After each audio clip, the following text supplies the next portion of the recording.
회복하는 교회 우리가 다시 모일 때라는 책이 올해 출간이 되었습니다. 거기서 저는 6분의 목사님이 모여 만든 이 책 중에서 이 구절이 하나 와 닿았습니다. 이춘성 목사님의 글인데, 이렇듯 이 세상은 점점 더 과학을 중심으로 재편되고 있으며 종교는 과학을 반대하는 비이성적인 영역으로 밀려나고 있다. 안타깝게도 코로나 이후 제3의 자리에 종교가 설 자리는 없는 것처럼 보인다. 참 가슴 아픈 통찰이죠. 왜 이렇게 되었을까? 왜 교회의 종교의 자리가 이렇게 되었을까? 우리 한번 생각해 볼 필요가 있는 것 같습니다. 성경으로 교리보기 채널입니다. 오늘부터 세계관 공부를 해야겠습니다. 요즘처럼 세계관에 대한 공백이 여실히 느껴지는 때도 없는 것 같습니다. 이 채널의 주요 두 축이 소요리 문답에 대한 강해와 세계관에 대한 공부가 될 것 같습니다.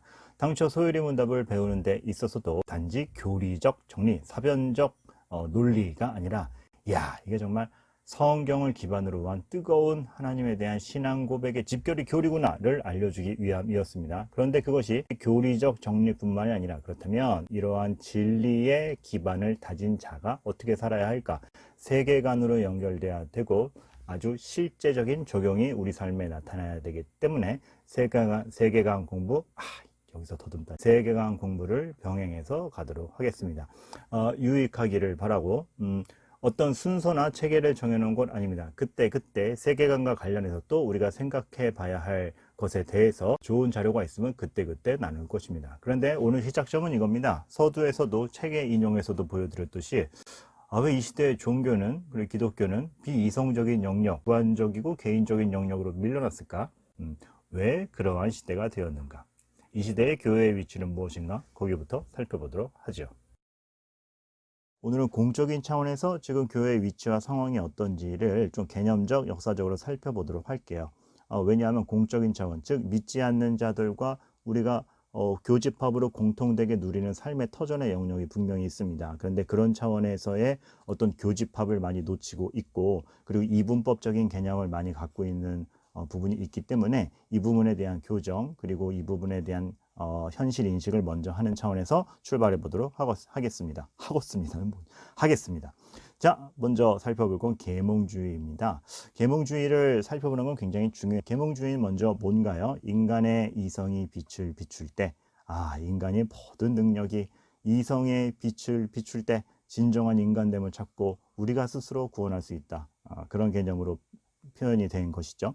계몽주의는 소중해요. 왜냐하면 이 덕분에 사람들이 더 합리적이고 이성적인 과학 영역을 발전시킬 수가 있었고, 게다가 그로 인해서 많은 사람들이 교육의 혜택을, 또 지적 문화의 산출을 할 수 있었으니까. 그런데 이제 문제는 이것입니다. 어거스틴의 초상화와 비교하면 그 뒤에 있는 이 부분에 있어서 결정적 차이가 생겼구나 라는 거를 딱 볼 수가 있는데, 자, 어거스틴 초상화를 잘 봐요. 여기서는 빛을 비춘다, 우리 생각에 빛을 비춘다는 걸 어떻게 표현하고 있어요? 진리가 인간에게 빛을 비출 때, 그때서야 비로소 뜨거운 심장과 진리 탐구를 가능하게 하는 전인격적 탐구가 일어난다를 딱 초상화에서 보여주고 있죠. 인간 스스로가 빛을 비추는 계몽주의 시대 때 그림과는 굉장히 개념 차이가 있죠.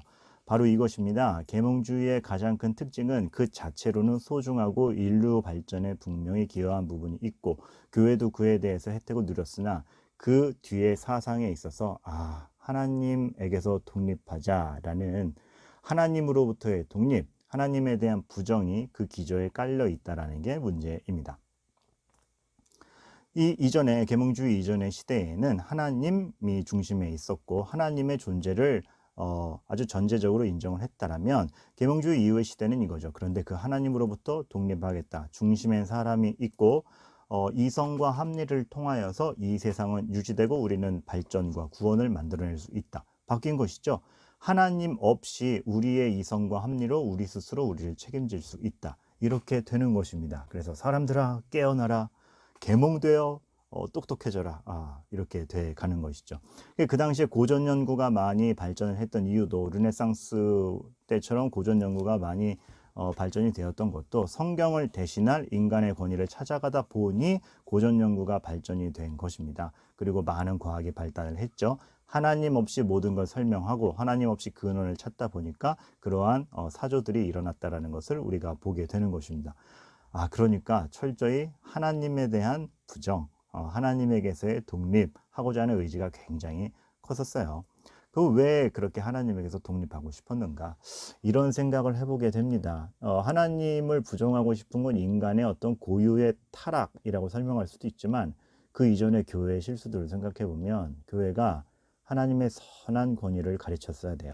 하나님이 어떻게 권위 있는 존재이고, 그 권위가 누군가를 압제하는 것이 아니라 정말 창조물을 애정 있게 대하시고 하나님의 형상으로 인간을 지은 하나님이 그 안에 인간이 있을 때 가장 행복하게 하신다라는 어떤 선한 권위, 성경에서 드러내는 그 진리 자체를 잘 가르치고 교회가 인간을 보듬었다면, 그렇게 교회에 대한 반감이 생기거나 하나님께서 독립하겠다라는 사조가 일어나지 않았을 수 있다고 봅니다. 그런데 교회가 종교개혁으로 많은 것이 교정됐다 치더라도 교회가 보여준 큰 모습은 뭡니까? 선한 권위보다는 이제 권위주의, 그리고 그에 입각한 어떤 압제, 이런 것들이 많았죠. 이러다 보니까 삶에 대해서도 괴리감이 많았고, 하나님의 영광을 위해서 인간이 소모되니까 이럴 바엔 하나님에게서 독립하겠다라는 것들이 꾹꾹꾹 아주 오랜 시간 누적이 되었던 것이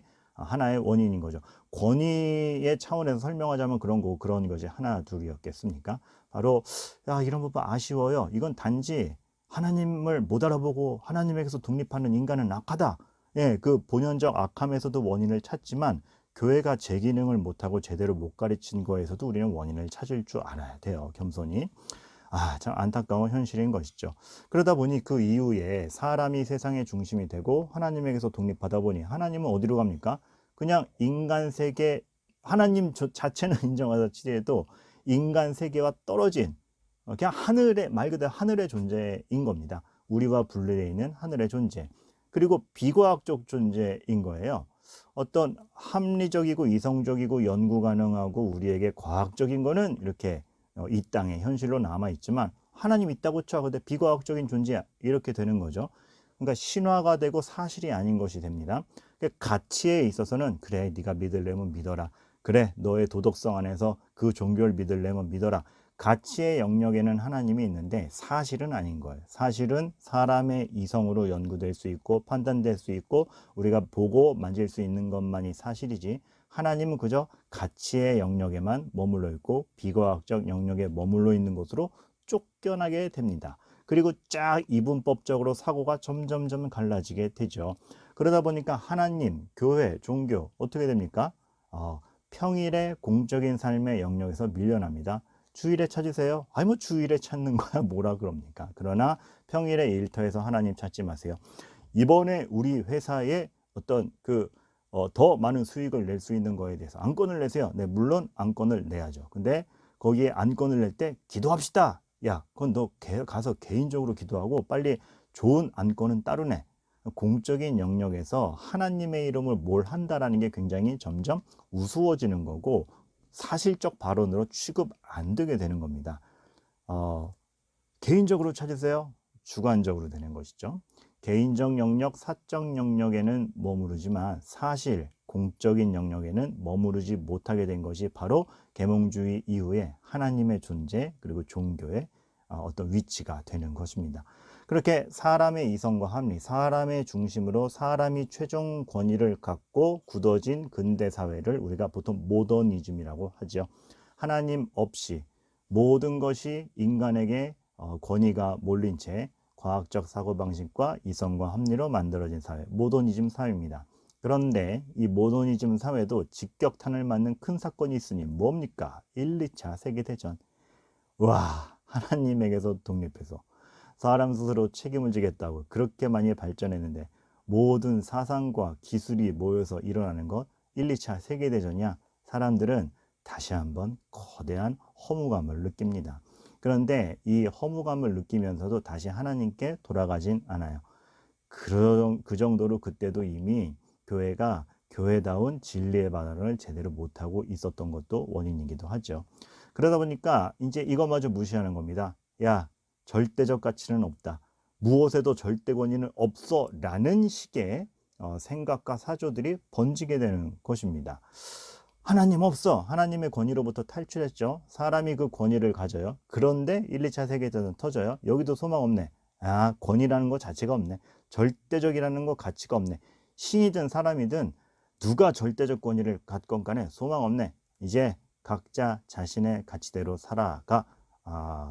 포스트 모더니즘 시대가 열린 것이고 그것이 지금까지 이어지는 겁니다. 그래서 지금은 자아 실현, 내가 결정하는 것, 자기 결정권이 가장 중요한 시대가 되었죠. 여러분, 자아 실현, 자기 인권 중요해요. 근데 문제는 뭐냐면 하나님과 절대 진리를 제외한 채 그것들을 얘기할 때 문제가 된다는 것입니다. 사실 교회가 진리를 잘 가르치고 성경에 나와 있는 진리의 어떤 그 표본들을 잘 가르쳤다라면 하나님이라는 선한 왕, 그 절대 진리와 절대적인 신 안에 인간이 있을 때 가장 행복하고 가장 인간다우며 인권이라는 것도 사실 그 안에서 가장 행복하게 지켜지는 것이고 세상도 행복할 수 있구나를 알려줘야 되는데 교회는 그것을 알려주지 못했고 그런 채 사람은 교회로 하나님으로부터 독립했고 독립한 인간이 스스로 무너지자 에잇 하고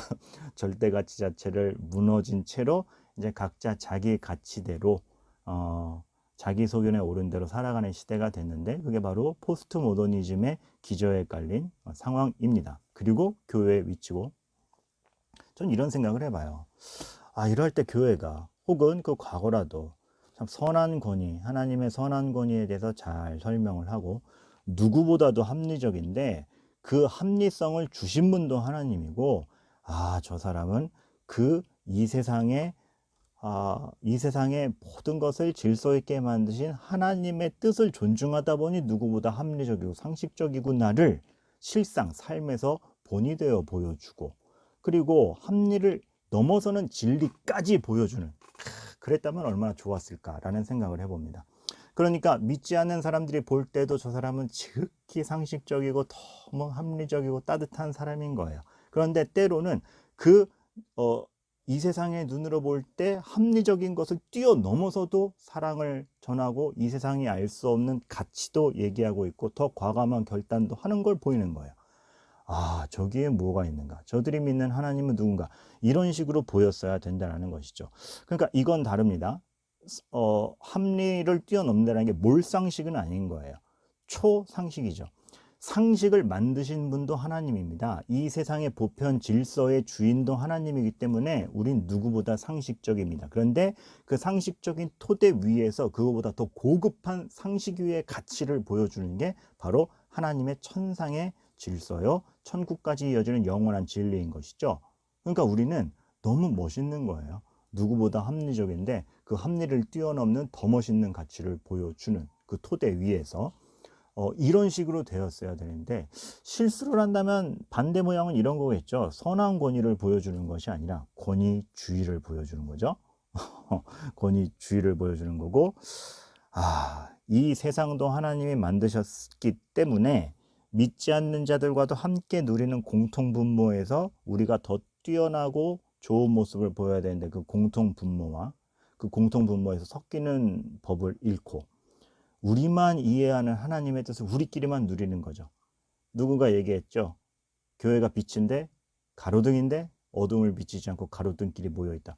우리끼리만 아는 용어와 우리끼리만 은혜되는 용어로 어느새 주일에만 개인적으로 주관적으로 우리의 진리를 선포하는 총체적 진리가 되지 못하는 상황, 단절된 진리가 되는 것이죠. 참 아쉬운 현상입니다. 하나님은 없어. 절대 가치는 없어. 각자 자신의 가치대로 이 흐름으로 왔을 때 우리가 회복시켜야 될 건 뭡니까? 일단은 절대 가치가 있고 그 절대 가치를 쥐고 계신 분이 하나님이다를 차근차근 알려줘야 돼요. 그렇기 때문에 우리는 하나님과 진리에 대한 분명한 지식 확신 어느 때보다도 선명히 가지고 있어야 돼요. 그러면서 세상에 대한 충분한 이해가 있어야 돼요. 왜냐하면 우린 지금 공통 분모를 많이 잃고 있습니다. 주말에만 쓸모있는 하나님의 이름, 주일에만 신자인 모습, 평일의 삶에서 그 하나님의 사람으로서의 구별된 가치를 드러내지 못하는 중에 있고 종교라는 영역 자체가 공적 영역에서 밀려나 있는 상태이기 때문에 발언권이 많이 없어졌어요. 그런데 발언권이 스스로 없애트린 경우도 많아요. 우리 스스로도 공통 분모를 잃고 그 부분에 대해서 고민치 않았기 때문에, 그래서 세상에 대한 충분한 이해를 가져야 됩니다. 달리 말하면 이런 거겠죠. 어떤 신자가 고민이 있을 때 무조건 이제 결론이 그래 기도해보자 이걸로 갑니다. 기도하자는 건 너무 소중한 거예요. 왜냐하면 정말 최종적으로 하나님이 모든 결정권을 쥐고 있으니까. 그런데 가끔은 그래 우리 함께 기도하자라는 답변이 그 세상에 대한 충분한 이해가 없으니까 더 해줄 말이 없어서 그냥 상투적으로 해주는 말이면 안 된다는 것입니다. 교회는 훨씬 부유하고 풍부한 답을 가지고 있어야 돼요. 왜냐하면 세상의 일반 질서를 만드신 분도 하나님이고 그 일반 질서를 넘어서서 초자연적인 질서까지 영원의 세계까지 지배하시는 분이 하나님이라면 교회가 성경을 들고 설명할 수 있는 건 굉장히 부유해야 됩니다. 더군다나 요즘 시대는 예전과 달라요. 아주 굉장히 다른 정서를 가진 이들이 세대를 구성하게 됐는데 거기서 이전과 같은 방식으로 이미 믿음이 있는 자들에게만 먹히는 설명 방식으로 설명을 한다면 그 대화 단절됩니다. 근데 이 부분에 대해서 굉장히 설명할 줄 모르게 되어 있지 않나. 우리가 믿지 않는 자들과 부닥쳤을 때 말하는 방법을 이렇게 많이 잊지 않았나.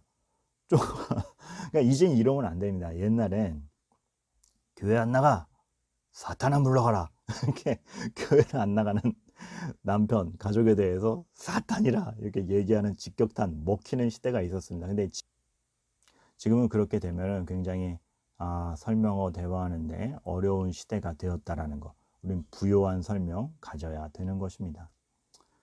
자, 그래서 이 채널에서 초도에도 말씀드렸다시피 웨스트민스터 소요리 문답을 한 기둥으로 하되, 그러면 그 진리를 안 사람이 세상을 어떻게 이해하고 바라봐야 되는가, 세계관에 대한 설명이 이 채널의 큰 두 축이 되어서 여러분과 앞으로 함께 나누어 보고자 합니다.